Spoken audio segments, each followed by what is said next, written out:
Sanibonani wengane zakwethu ugodole okankomgodolo umfana udaba ke sonke siyalwazi.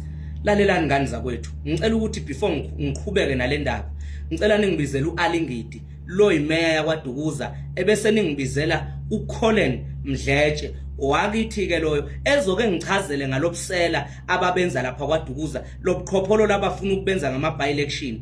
Angimazi kuColin lo wasemdletsheni ukuthi uyithatha lento yobusela ngoba kithi ayikho nje lento yobusela. Lalelani ke ngimchazele nazi indaba ebalekile. Amasela asebanjiwe.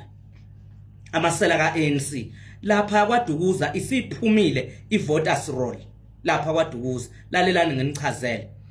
Kunama ward like uward 23 lapha kwaDukuza ophethwe uye uColin Mdletshe babhalise abantu abawu79 ngokungemthetho. Akufanele abantu baka ward 23 ngabe bayovota lapha kodwa uColin Mdletshe ubabhalisile ukuthi bekwazi ukuyovota lapha. Sesitholile leyo abantu bakhona abawu79 kube khona uward 8 kaAlingidi lo imeya khona lapha kwaDukuza lo yisela nje unabantu abawu40 lapha kuward 8 uAlingidi ababhalisile ukuthi bekwazi ukuyovota ngesuku lokuvota. Sesiyitholile yonke leyo nto leyo ebese kuzoba abantu balapha kuward 29 kubhaliswe abantu abawu23 ukuthi beyovota lapha. Ngeke bekubone lokho. Bese kuzoba abantu basemandeni abawu15 khohlwane webantu basemandeni abawu15 kuzoba abantu baseThekwini abawu57 kuzoba abantu bakwamaphumulo abawu25.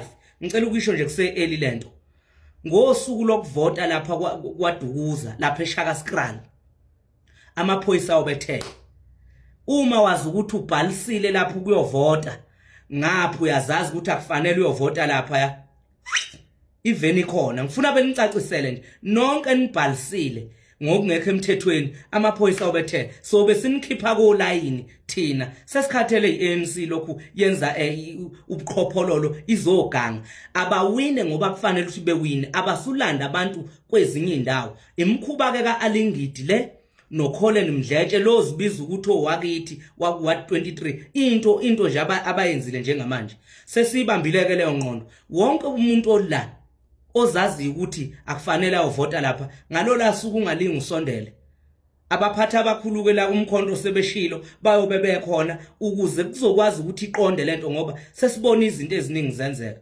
Ngeke niyibone leyo sizobe sinigadile kufana nale elokhuzaneni kuphi lapha Shona eRichmond lapha kubekwe khona le ntombazana ethengisa izindlu nakhona siyobe sikhona la kubekwe khona usiza nakhona sobe sikhona sigadile ngoba sizwile nakhona kuthiwa kunabantu abatransportwayo abazolethwa endaweni zokuvota.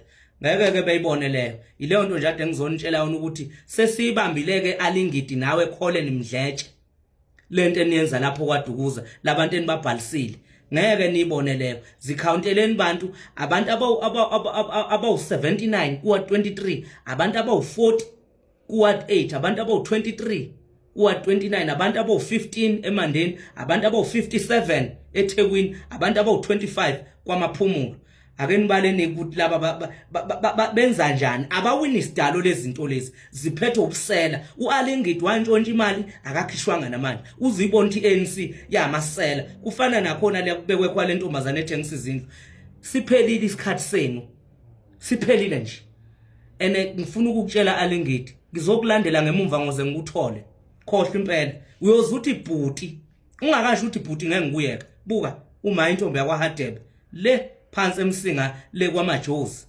Yabonga wena Colin awucacisa ukuthi wakithi noma wapha ngizwani namasela mina bakufaka embawuleni ke mabe uyabona njengoba sengitshelwe ngawo sengikubhekile Colin ngifuna ukwazi lokho.